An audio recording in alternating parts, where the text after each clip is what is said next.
Getting yourself and your family prepared in case of an emergency takes less time and effort than you may think. But if a disaster hits your community, having a plan for what to do and stocking up on some basic supplies can make all the difference in how safely and comfortably you make it through the crisis.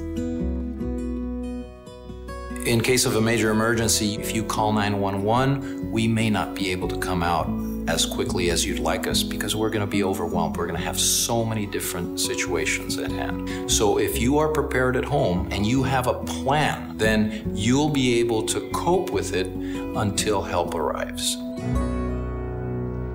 In an emergency, everything goes out the window. Your emotions, the fear factor, confusion. If everybody's aware of the plan and can execute the plan, that increases your survivability.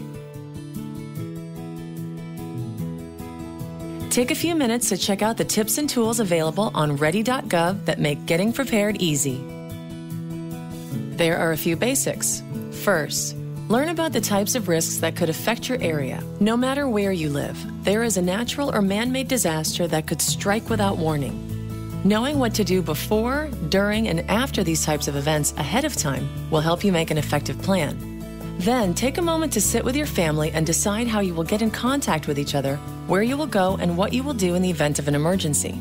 Having a plan that everyone in the family is aware of can be very helpful in those situations where the family members are not in the same place. You can use the Family Emergency Plan available on ready.gov to organize family information and help you develop a plan that works for you.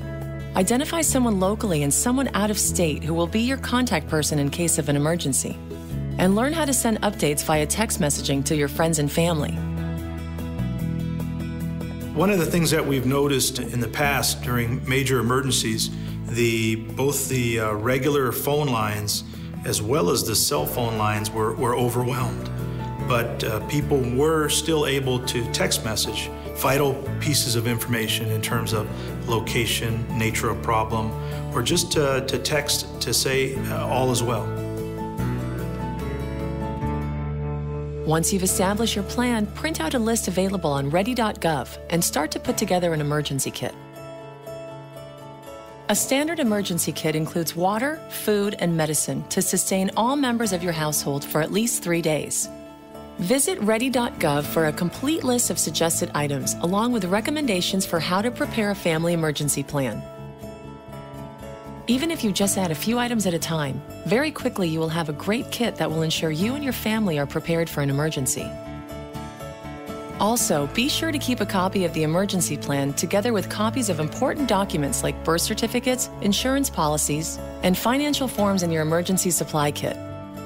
And don't forget to maintain your kit and plan throughout the year, replacing items prior to their expiration and keeping contact information current.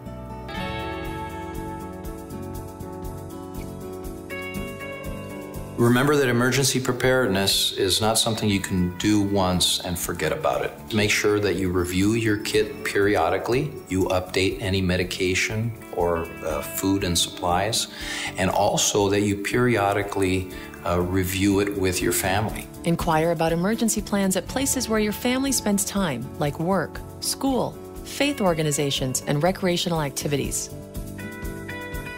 Finally, get to know the local resources available in your community. Ready.gov can link you to local emergency information and contact numbers, information about sheltering and evacuation, and how to get local alerts and warnings.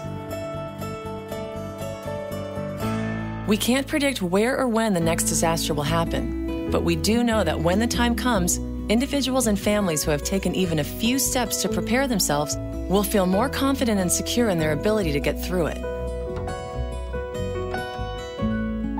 Check out the information on ready.gov and get started today.